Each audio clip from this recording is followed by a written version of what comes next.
सहना भवतु सहनो भुनक्तु सह वीर्यं करवावहे तेजस्विनावधीतमस्तु मा विद्विषावहे। ओम शांति शांति शांति। कृष्णाय वासुदेवाय हरे परमात्मने प्रणतक्लेशनाशाय गोविंदाय नमो नमः। गुरुर्ब्रह्मा गुरुर्विष्णु गुरुर्देवो महेश्वरा गुरुर्साक्षात् परब्रह्म तस्मै श्री गुरवे नमः। यस्त्विन्द्रियाणि मनसा नियम्यारभतेऽर्जुन कर्मेन्द्रियः कर्मयोग मसक्तः स विशिष्यते। भगवंताच्या असीम कृपेने, विश्वमाऊली ज्ञानोबरायाच्या असीम कृपेने, सकल संतांच्या आशीर्वादाने, सद्गुरुदेवाच्या आशीर्वादाने चालत असलेल्या या नित्य ज्ञानेश्वरी चिंतनामध्ये आज आपण ज्ञानेश्वरीतील तृतीय अध्यायातील 7व्या क्रमांकाच्या श्लोकापासून प्रारंभ करत आहोत। या ठिकाणी भगवंत अर्जुनाला सांगतात, हे अर्जुन, जो पुरुष मनाने सर्व इंद्रियांना ताब्यात घेऊन अनासक्त बनून कर्म इंद्रियाने कर्मयोगाचा आचरण करतो तो श्रेष्ठ होय। कारण जोपर्यंत मन ताब्यात येत नाही तोपर्यंत बाकीची इंद्रिय जे आहे ती इंद्रिय ताब्यात येऊ शकत नाही। कालच्या चिंतनामध्ये आपण पाहिलं की ज्या पद्धतीने मन जे आहे ते मन विषयाचा उपभोग घेतं, मन विषयाकडे ओढतं, आणि जोपर्यंत मन आज्ञा करत नाही तोपर्यंत इंद्रिय सुद्धा विषयाचा उपभोग घेत नाही। म्हणून मनाला सुद्धा इंद्रिय म्हटलंय, मनःषष्ठानी इंद्रियानी। मन हे 6वे इंद्रिय आहे, त्यामुळे मनाकडून जे काही चिंतन घडतं त्याच्यापासूनही पाप पुण्य लावत असतात। एखादा सत्पुरुष असेल तर तो सर्वप्रथम काय करेल तर मनावर कंट्रोल करेल, आणि मनावर जर कंट्रोल केलं नाही तर मन हे सतत भटकत राहील। ज्या पद्धतीने मनाच्या संबंधानं असं म्हटलं जातं की चंचलम हे मन कृष्ण प्रमाथी बलवदृढम, की चंचल हे मन आहे आणि मन सदैव विक्षिप्त करणार आहे। वास्तविक पाहिलं तर 2 गोष्टी आहे। एक म्हणजे मन शांत पाहिजेत, मन स्थिर पाहिजेत, परंतु मन स्थिर राहत नाही। मन सतत भटकत असतं, सतत धावत असतं, सतत इंद्रियाच्या मागे पळत असतं, सतत विषयाच्या मागे धावत असतं, आणि म्हणून मन जे आहे ते मन एवढं खतरनाक आहे। म्हणून मनाने सर्व इंद्रियांना ताब्यात घेऊन अनासक्त बनून मग कर्मेंद्रियाचं आचरण करायचं। मनाच्या द्वारे जे काही सर्व इंद्रिय आहे त्या इंद्रियाला आपल्या ताब्यात घ्यायचं। आणि जर तुम्ही सर्व इंद्रिय तुम्ही काहीही करत नाही, तुम्ही सर्व इंद्रियाला आपल्या ताब्यात ठेवलेलं आहे, ताब्यात ठेवलेलं आहे म्हणजे तुम्ही काहीच करत नाही, कुठला भोग भोगत नाही, काहीच करत नाही, तरीही सुद्धा जर मन तुमच्या ताब्यात नसेल तर मग मात्र असं समजायचं की तोपर्यंत आपल्याला बंधनीय आहे, आणि मन जे काही चिंतन करतं त्यापासून पाप पुण्याची उत्पत्ती सुद्धा होणारच आहे। म्हणून सर्वप्रथम काय करावं लागेल तर या ठिकाणी कर्म करत असताना, कर्मयोगाचं आचरण करत असताना कर्म तर करणं आवश्यकच आहे, परंतु हे जी काही कर्म इंद्रिय आहे, आता या ठिकाणी कर्म इंद्रिय म्हणजे काय, जसं ज्ञानेंद्रियालाच या ठिकाणी कर्म इंद्रिय असं संबोधलं जातं, कारण हे मनाच्या द्वारे मन त्यांना प्रेरित करतं, मन त्यांना आज्ञा करतं, आणि हेच ज्ञानेंद्रिय हे काय करतात, विषयापर्यंत जातात, कर्मेंद्रिय विषयापर्यंत जातात आणि विषयाचा उपभोग घेतात। म्हणून सर्वप्रथम मन ताब्यात घ्यायचं, आणि मन ताब्यात घेतल्यानंतर मग अनासक्त भावाने कर्मेंद्रियाद्वारे कर्मयोगाचं आचरण करायचं। कुठल्याही पद्धतीने आसक्त न होता, हा शब्द फार महत्त्वाचा आहे, अनासक्त भावाने. कारण कर्मात कसं असते, कर्म जे आहे त्या कर्मामध्ये जर तुम्ही आसक्ती ठेवली तर त्या कर्मामध्ये दोष येईल, त्याला कर्मयोग म्हणता येणार नाही. म्हणून जे निष्काम कर्मयोग आहे किंवा जे काही निष्कामता आहे, कुठल्याही पद्धतीने कर्म करत असताना मी माझा हा जो काही बोध आहे तो बोध त्या ठिकाणी शिल्लक राहायला नाही पाहिजे. म्हणजे मी न करता तू अशा पद्धतीने हे देवा, हे भगवंता, माझ्याकडून काही होत नाही, करणारा तू आहे, चालवणारा तू आहे, सांभाळणारा तू आहे, हे सगळं करणारा तू आहे, मी तर एक निमित्त मात्र कठपुतली आहे.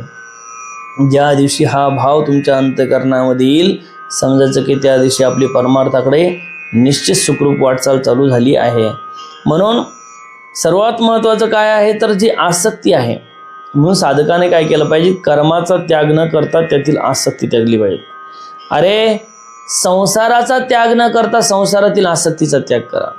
आता तुम्ही गृहस्थ आहात, आता गृहस्थ आहे तर मग गृहस्थ मग मुला बाळाचा, बायकोचा, धन, इस्टेट, प्रॉपर्टी या सगळ्याचा त्याग करून तर जमणार नाही.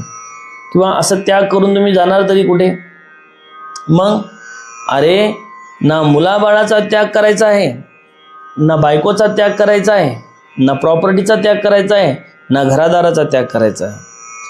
त्याग जर कशाचा करायचा असेल तर त्यामधील आसक्तीचा त्याग करायचा आहे. हो, संत तुकाराम महाराज होते, तेही ग्रहस्थ होते. ग्रहस्थ असून सुद्धा संत तुकाराम महाराजाच्या जीवनातलं जर आपण उदाहरण घेतलं असेल किंवा आपण जर त्यांचं जीवन पाहिलं असेल, महाराजांचं जीवन तर हे साधकासाठी एक प्रेरणादायी आहे. महाराज गृहस्थ आश्रमामध्ये राहून सुद्धा महाराजांनी ज्या पद्धतीने जीवन जगले की संसारामध्ये कुठल्याही पद्धतीची आसक्ती त्यांनी ठेवली नाही. एवढंच नाही, धनाची आसक्ती नाही, पुत्राची आसक्ती नाही, मुलाबाळाची आसक्ती नाही, बायकोची आसक्ती नाही, कशाची आसक्ती नाही. प्रपंच आपल्या भाग्याला आला म्हणून आपण करावा, हाच एक उद्देश. ज्यावेळी छत्रपती शिवाजी महाराजांनी त्यांना नजराणा पाठवला, महाराजांनी विनम्रपणे त्या नजराणाला नाकारलं. महाराजांनी सांगितलं, कोणीतरी सांगितलं छत्रपती शिवाजी महाराजाला की आपल्या भागामध्ये, आपल्या परिसरामध्ये संत श्रेष्ठ तुकाराम महाराज आहेत आणि खूप मोठे ते काय आहेत, संत आहे, सतत भगवत चिंतन करत राहतात, अभंगाची रचना करत राहतात. आणि पण त्यांच्या घरची परिस्थिती अशी आहे की त्यांची एक पत्नी जी आहे ती अन्न करता मेली. फार दयनीय परिस्थिती आहे, घरी त्यांच्या खायला नाही, प्यायला नाही. महाराज म्हणाले ठीक आहे. तर महाराजांनी त्यांच्यासाठी नजराणा पाठवला. सोने नाणे जे काही असेल, हिरे माणिक मोती असेल, त्यानंतर जे काही कपडे असेल चांगल्या पद्धतीचे, ते सगळे कपडे, सोनं नाणं महाराजांच्या घरी पाठवण्यात आलं सैनिकांच्या माध्यमातून. ज्यावेळेस महाराजांच्या घरी पाठवण्यात आलं त्यावेळेस महाराजांना लक्षात आलं की हे जे काही सोनं नाणं चांदी असेल, जे असेल अलंकार असतील, ते छत्रपती शिवाजी महाराजांनी आपल्याकडे पाठवले. त्यावेळेस महाराजांनी स्पष्टपणे त्या सोनं नाणं जे काही असेल त्याला स्पष्टपणे नकार दिला. हे जे काही तुमचं धन आहे, हे धन तुम्ही घेऊन जा, याचं मला काम नाही. हे जे धन आहे हे धन तुम्ही घेऊन जा, कारण आमची जी वृत्ती आहे ती वृत्ती कशी आहे, सोने रूप आम्हा मूर्तिक समान, माणिक पाषाण खडे जैसे. जीवनामध्ये सोनं आम्हाला मातीपेक्षा, सोनं आणि माती यामध्ये काही आम्ही भेद पाहत नाही, यामध्ये आम्ही काही फरक पाहत नाही. माणिक पाषाण खडे जैसे, अरे माणिक पाषाण हे जे काही आहे आम्हाला खड्यापेक्षा, त्याच्यापेक्षा आम्ही त्याला जास्त महत्त्व देत नाही. आणि हे सगळं परत घेऊन जा, आणि तुम्हाला जर काही द्यायचंच असेल मला तर तुमच्या राजाला सांगा, म्हणा महाराजांचा निरोप आहे, तुम्हाला जर काही द्यायचंच असेल तर एक गोष्ट द्या. काय? आम्ही तेने सुखे म्हणा विठ्ठल विठ्ठल मुखे. तुम्ही विठ्ठलाचं नाव घ्या, पांडुरंगाचं नाव घ्या, त्याच्यामध्ये आम्हाला सुख आहे. तुमचं धन दौलत इस्टेट प्रॉपर्टी ही देऊन काय आम्ही सुखी होणार नाही. महाराजांनी ते सन्मानाने नजराणा परत पाठवला. म्हणजे याचा अर्थ गृहस्थ आश्रमामध्ये असून सुद्धा महाराजांनी त्या धनाची आसक्ती केली नाही, पत्नीची आसक्ती केली नाही, मुलाबाळाची आसक्ती केली नाही. ज्यावेळेस संत तुकाराम महाराजांना सदेह वैकुंठ गमन करायचं होतं त्यावेळेस महाराजांनी एका क्षणामध्ये प्रपंचाचा त्याग केला. कशाही मध्ये ते आसक्त झाले नाही. याला म्हणतात निरासक्त जीवन. आणि म्हणून जे साधक आहे, गृहस्थ जीवन जगत आहे, गृहस्थ आश्रमामध्ये आहे, अशा साधकांनी सुद्धा त्यांच्या जीवनामध्ये संत तुकाराम महाराजांसारखा आदर्श घेतला पाहिजे. ज्यांना असं वाटतं की आपल्या जीवनाचं आपण कल्याण करावं, कल्याण व्हावं, त्यांनी हा आदर्श घेतला पाहिजे आणि आदर्श घेऊन जीवन जगलं पाहिजे.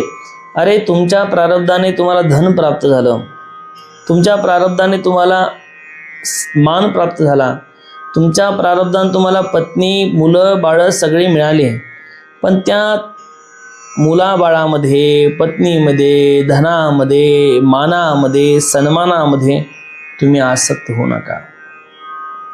जर त्याच्यामध्ये तुम्ही आसक्त झाले तर मग त्या आसक्तीचा परिणाम म्हणजे दुःख आहे. काय? जर तुम्ही त्याच्यामध्ये आसक्त झाले तर त्या आसक्तीचाच परिणाम म्हणजे काय? दुःख आहे. म्हणून कुठल्याही पद्धतीने त्याच्यामध्ये आसक्ती धरणं हा दोष आहे. वास्तविक आसक्तीचा त्याग तुम्ही केला पाहिजे. आपण आसक्तीरहित झालो पाहिजे. आणि अशा पद्धतीने जो अशा पद्धतीने साधक जगतो, कर्म करतो, अशा साधकाला बंधन प्राप्त होत नाही.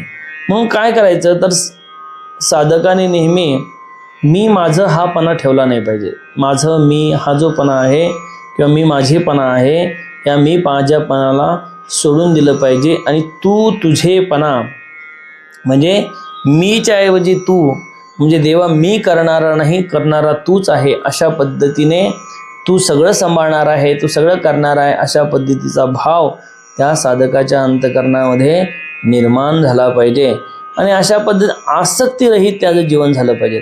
आणि आसक्तीरहित जर जीवन झालं तर मग निश्चित मात्र अनासक्त भावाने तो जर जगला तर मग निश्चित मात्र त्याच्या जीवनामध्ये कर्मयोग घडेल. आता या ठिकाणी अर्जुन जो आहे तो अर्जुन आसक्त झालेला आहे.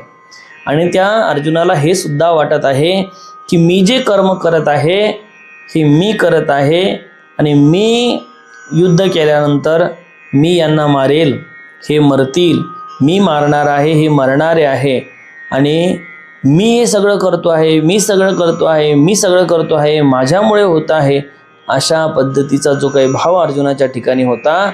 म्हणून भगवंत सांगतात की बाबा जीवनामध्ये अनासक्त भावाने काय कर, कर्म कर, कर्मयोगाचं आचरण कर. आता पुन्हा माऊली काय सांगतात त्या संबंधाने ते बघू. जो अंतरी दूढ परमात्मरूपी गूढ, बाह्यांतरी रूढ लौकिक भागू. जो अंतकरणात सात्विक निश्चयाने दृढ असतो आणि परमात्माच्या स्वरूपात रंगून गेलेला असतो, तथापि बाहेरून मात्र लौकिक रूढ व्यवहार करत असतो. बघा, जो अंतकरणात निश्चयाने दृढ असतो, त्यांचा निश्चय झाला असतो, त्यांच्या जीवनामध्ये त्यांना एक गोष्ट कळलेली असते, या जगतामध्ये परमात्म्याच्या व्यतिरिक्त या जगतामध्ये काहीही सत्य नाही. सत्य जर काय असेल तर सत्य तू, सत्य तू, सत्य तू, विठ्ठला कागा दाविला जगदाभास.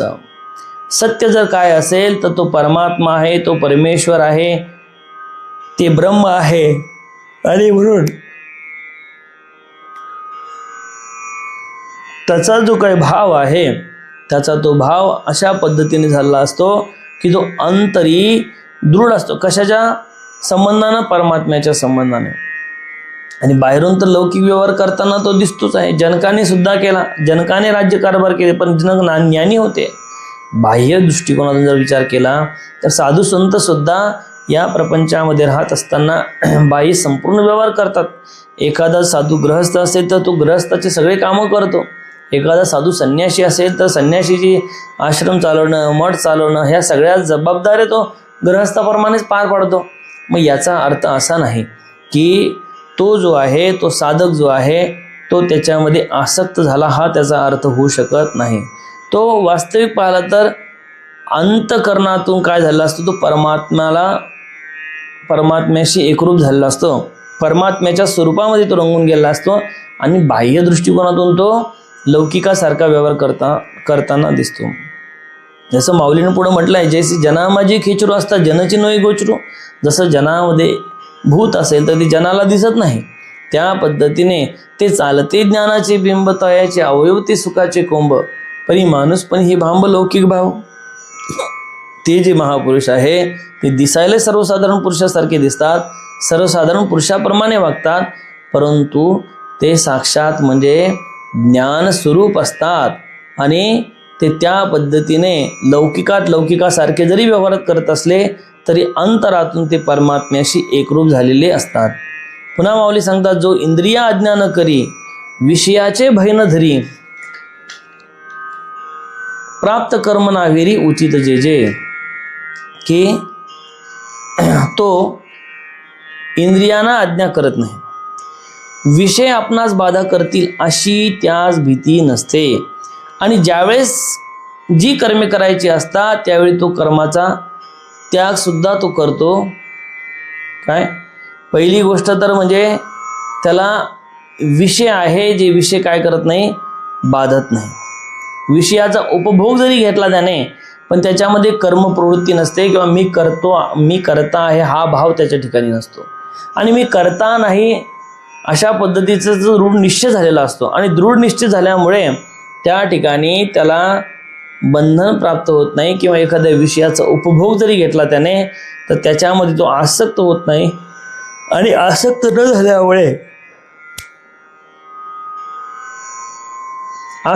झाल्यामुळे साहजिकच आहे की त्या कर्माचं बंधन त्याला प्राप्त होत नाही. अरे आम्ही एखादा विषय उपभोगतो, तो विषय उपभोगून आपण सोडून देत नाही, तर त्या विषयामध्ये आपण आसक्त होतो, सतत त्या विषयाचं चिंतन करतो, सतत त्या विषयाचं स्मरण करतो, आणि सतत विषयाचं चिंतन स्मरण केल्यामुळे मग मात्र मागे ज्या पद्धतीने सांगितलं, ध्यायतो विषन पुंस संगस्तेषु उपजायते, संगात संजायते काम, कामात क्रोधो विजायते, आणि क्रोधात भवती समूह, समूहात स्मृती, हा जो काही क्रम आहे हा क्रम मग आपल्याला लागू पडतो. तर अशा पद्धतीने जो साधक असतो, जो खऱ्या अर्थाने परमात्म्यासोबत एकरूप झालेला असतो, तो मात्र ही गोष्ट त्याच्या निश्चय पक्का असतो की मी कर्म करणारा नाही, माझ्यामुळे कर्म होत नाही, किंवा मी याचा करता धरता नाही, त्याच्यामुळे त्याचं श्रेय सुद्धा तो कधी आपल्यावर घेत नाही, कधीही तो श्रेय आपल्यावर घेत नाही, कधीही त्या कर्माचं श्रेय आपल्यावर तो घेत नाही. पुन्हा माऊली सांगतात, तो कर्म इंद्रिय कर्मी राहटाता तरी न नेमी, परी तेथेची नेउर्मी झाकळून, की कर्म इंद्रिय कर्म करीत असताना तो पुरुष त्यांना आवरत नाही, परंतु त्यामुळे निर्माण होणाऱ्या विकाराच्या बंधनात तो सापडत नाही. अरे एखादं कर्म घडत आहे, एखादं कर्म इंद्रियाच्या द्वारे कर्म घडत आहे, परंतु अशा वेळेस तो त्या कर्म घडत असताना त्याला आवरीत नाही, परंतु त्यामुळे निर्माण होणारे विकाराचे बंधन त्याला प्राप्त होत नाही. विकार केव्हा प्राप्त होतो, विकाराचं बंधन केव्हा प्राप्त होतो, आसक्ती निर्माण झाल्यानंतर. ऐका, अरे पत्नी आहे, तर पत्नी जे काही तुमच्या जीवनामध्ये तुमचा जो काही पती पत्नीचा स्वधर्म आहे तो तुम्ही पार पाडला पाहिजेत, परंतु पतीने पत्नीमध्ये आसक्त होऊ नये आणि पत्नीने पतीमध्ये आसक्त होऊ नये. तुलसीदासाचं उदाहरण तुम्हाला तर माहितीच असेल की ज्या पद्धतीने तुलसीदासजी महाराज लग्न झालं, आणि लग्न झाल्यानंतर मग ते पत्नीमध्ये आसक्त होऊन गेले. आसक्त किती झाले की पत्नीशिवाय एक क्षणसुद्धा ते राहू शकत नव्हते, पत्नीशिवाय एक क्षणसुद्धा राहू शकत नव्हते, आणि सतत पत्नीचं चिंतन करायचं, सतत पत्नीचं चिंतन करत होते. आणि एक दिवस काय झालं की पत्नी ही माहेराला निघून आली, तुलसीदासजी घरी आले, आणि घरी आल्यानंतर मग तुलसीदासजीला माहीत झालं की पत्नी ही माहेराला गेली आहे. आता तुलसीदासजीच्या पत्नीचं माहेर होतं नदीच्या पलीकडल्या काठावर, आणि नदी ही दुथडी भरून पाणी पडत असल्यामुळे वाहत होती. आता अशा वेळेस तुलसीदासजी महाराज जे होते ते तुलसीदासजी महाराज सतत पत्नीमध्ये आसक्त झाल्यामुळे ते विचार करू लागले की पत्नी आपला सोडून गेली, पत्नी आपला सोडून गेली, पत्नी आपला सोडून गेली. आणि दुसरी गोष्ट, मनामध्ये असणारी जी काही कामना, इच्छा, उपभोगाची इच्छा किंवा पत्नीच्या प्रती असणारी प्रीती, त्यामुळे तुलसीदासजी महाराज त्यांना राहावलं नाही आणि त्यांनी एवढ्या दुथडी भरून नदी वाहत असताना त्या नदीमध्ये उडी मारली आणि पत्नीकडे जाण्यासाठी निघाले. मध्यंतरी ते जात असताना प्रवाहामध्ये एक प्रेत वाहून चाललं होतं. तर तुलसीदासजी महाराजांनी त्या प्रेताला धरलं आणि ते प्रेताच्या साह्याने नदीच्या पलीकडल्या काठावर आले. पण त्या प्रेताला प्रेत म्हणून धरलं नाही, तर लाकूड म्हणून धरलं. कारण आसक्तीमुळे माणसाचं काय होतं, स्मृतीभ्रम होतो. काल चिंतनामध्ये आपण पाहिलं याच्या ध्यायतो विषणपुंसामध्ये की स्मृतीभ्रम होतो, स्मृतीचा विभ्रम होतो आणि बुद्धिनाश होतो. बुद्धिनाश झाल्यामुळे त्याला काय करावं हे सुचत नाही. शेवटी तो त्याच अवस्थेमध्ये जी काही पत्नी आहे ती वरच्या मजल्यावर राहत होती आणि त्यांनी दरवाजातून न जाता, रात्रीचा वेळ होता, त्यांनी खिडकीतून जाण्याचं ठरवलं आणि त्याच वेळेस नदीमधून एक साप जो आहे तो साप तिथे त्या खिडकीमध्ये लटकलेला त्यांनी पाहिला. पण त्यांना तो साप असून सुद्धा साप दिसला नाही. त्यांनी त्या सापाला दोरी समजली. आंधळे झाले होते आसक्तीमध्ये किंवा त्या प्रेमामध्ये किंवा प्रीतीमध्ये, एवढे आंधळे झाले होते. त्या सर्पाला दोरी समजून तो वर चढला आणि आत ज्या ठिकाणी पत्नी आराम करत होती तिथे उडी मारली. पाहतात तर तुलसीदासजी एवढ्या रात्री आलेले आहे आणि पत्नी आश्चर्यचकित झाली. त्यावेळेस तुलसीदासजी महाराज म्हणाले, मी तुला सोडून राहू शकत नाही. काय? मी तुला सोडून राहू शकत नाही. त्यावेळेस तुलसीदासजी महाराजांच्या पत्नी म्हणाली, अरे माझ्यासारख्या हाडामासाच्या शरीरावर तू एवढी प्रीती करतो, एवढीच जर प्रीती तू जर भगवान श्रीरामावर जर केली असती तर तुला आत्ता प्रत्यक्ष श्रीराम भेटले असते. ज्यावेळेस पत्नीने तुलसीदासजी महाराजाला उपदेश केला, खडकन डोळे उघडले. कितीही केलं, सत्पुरुष आसक्त झाला तरी त्याचं जे काही त्याने केलेलं जे काही पुण्यकर्म असतं ते त्याचं उदयाला येतच असतं. खडकन डोळे उघडले आसक्तीतून बाहेर आले आणि पत्नीला म्हणाले, अगं एवढ्या पाण्यातून येऊन सुद्धा तू माझा स्वीकार केला नाही. मी आत्ताच्या आत्ता इथून निघून जातो आणि श्रीरामाची काय प्राप्ती करूनच येतो. त्याच वेळेस ज्या सर्पाला दोरी समजून तो वर आला होता, आता त्या दोरीला सत्य सर्प समजून खाली उतरला आणि प्रभू श्रीरामचंद्राच्या प्राप्तीसाठी निघून गेले. तर सांगायचं तात्पर्य हे की आसक्तीमुळे त्या तुलसीदासजी महाराजांना ते प्रेत रूपात दिसलं नाही. आसक्तीमुळे ते सर्परूपामध्ये दिसला नाही. कारण आसक्तीमुळे ते काय झालं होतं, स्मृतीचा भ्रंश होऊन बुद्धीचा नाश झाला होता. बुद्धीचा नाश झाल्यामुळे विचार करण्याची क्षमता संपली होती. केवळ त्याला तो विषय उपभोग दिसत होता, बाकी काहीही दिसत नव्हतं. म्हणून एखादा सत्पुरुष जरी असेल आणि तो विषयाचा उपभोग जरी त्याने घेतला कदाचित, तरीही सुद्धा तो त्या विषयामध्ये आसक्त होत नाही. माऊली पुन्हा सांगतात की तो कामना मात्र न घेपे, मोह मळे न लिंपे, जैसे जळी जळे न शिंपे पद्मपत्र. तो जो सत्पुरुष आहे, कर्मेंद्रिय कर्म करीत असताना तो पुरुष त्यांना आवरीत नाही, परंतु त्यामुळे विकारालाही प्राप्त होत नाही. काय? तो विकारालाही प्राप्त होत नाही. आणि पुन्हा सांगतात की ज्याप्रमाणे जलातील कमळ पानाने भिजत नाही, आहे का नाही, त्याप्रमाणे तो कोणत्याही प्रकारच्या कामनेने लिप्त होत नाही आणि मोहरूपी मळाने मलिन होत नाही. असा जो सत्पुरुष आहे तो कामना मात्र न घेपे, मोह मळे न लिंपे, जैसे जळी जळे न शिंपे पद्मपत्र. या ठिकाणी कमळाच्या फुलाचं उदाहरण दिलं आहे की ज्या पद्धतीने कमळाचं फुल हे गाऱ्यामध्ये राहतं,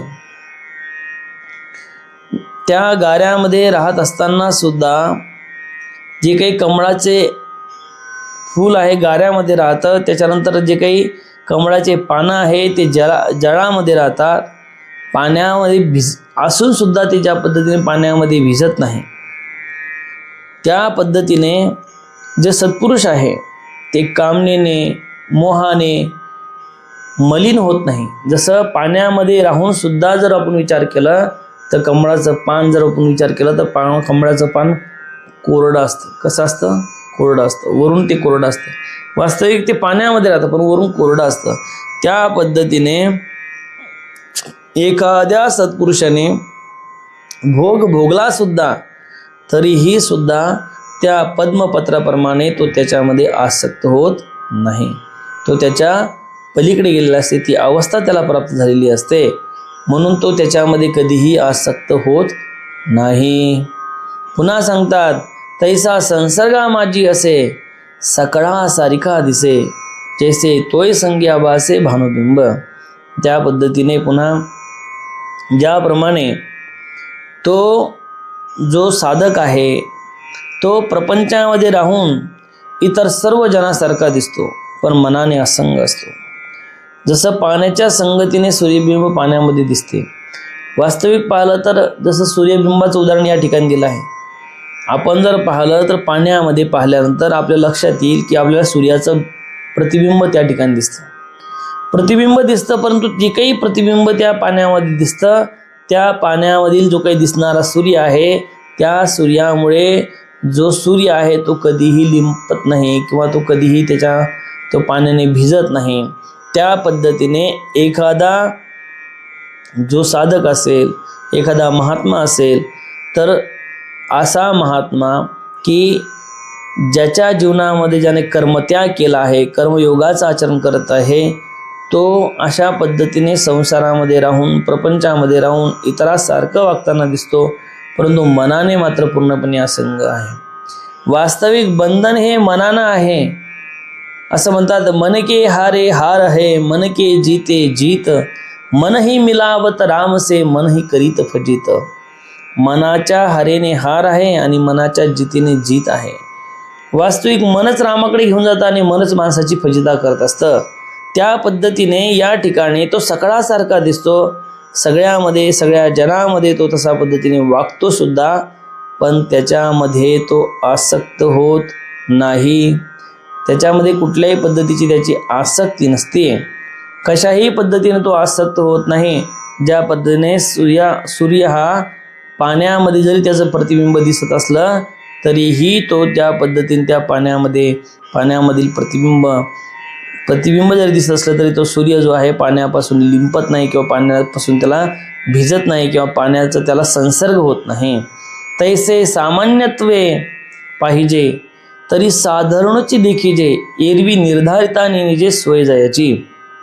पुन्हा माऊली सांगतात की बघा, त्या पुरुषाकडे सामान्य भूमिकेतून पाहिलं तर सामान्य माणसासारखा दिसतो.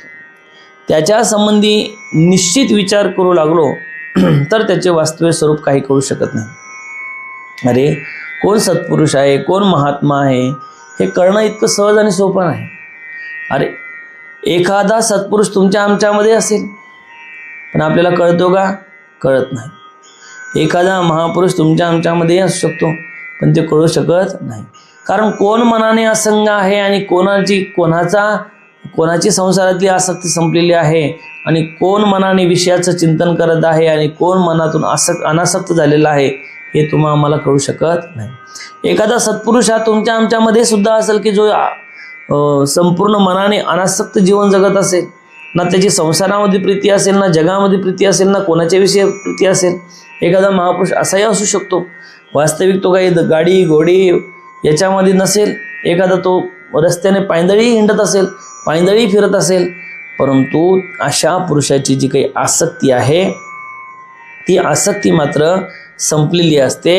तो सकळासारखा जरी दिसत असला, सामान्य माणसाच्या भूमिकेत दिसत असला तरी तो माणसासारखा नसतो. त्या संबंधी निश्चित विचार केला तर आपल्या लक्षात येईल. आता वास्तविक पाहिलं त्या संबंधी आपण जर विचार केला तर लक्षात येईल, परंतु वास्तविक त्या स्वरूपाचं, त्या पुरुषाचं जे काही खरं स्वरूप आहे ते कळून घेणं फार अवघड गोष्टी आहे. म्हणून बघा, सत्पुरुष असेल, संत असेल, केवळ कपड्याहून नाही जाणता येत, तर तो जो आहे तो त्याच्या आचरणावर. आणि दुसरी गोष्ट, तुम्हाला जर त्याला जाणायचं असेल तर तुम्हाला त्या अधिकाराचं व्हावं लागेल, तेव्हाच तुम्ही त्या सत्पुरुषाला जाणू शकता. पुन्हा माऊली काय सांगतात बघा, ऐशिया चिन्ही चिन्हितू, देखसी तोची मुक्तू, आशा पाश रहितू ओळख पा. अरे अशा लक्षणाने युक्त तू जो पुरुष पाहशील तो आशा अपाश रहित मुक्त आहे असे तू जाण. अशा लक्षणाने युक्त की ज्याची आसक्ती संपूर्णपणे तुटलेली आहे, जो संसारामध्ये आसक्त नाही, ज्याची आसक्ती संपूर्णपणे संपलेली आहे. अरे ज्याची आसक्ती शिल्लक आहे तो बाधक आहे आणि ज्याची आसक्ती संपली आहे तो साधक आहे. म्हणून ज्यांची आसक्ती संपलेली आहे जगाच्या विषयी, धनाच्या विषयी, मानाच्या विषयी, निंदी कोणी मारी वंदी कोणी पूजा करी, मज ही नाही तीही नाही वेगळा दुहीपासून, असे म्हणणारे तुकोबराय असतील, किंवा हे जे काही सोने रूपम मूर्तिके समान माणिक पाषाण खडे जैसे असे म्हणणारे तुकोबराय असतील, किंवा जाईवो तू माये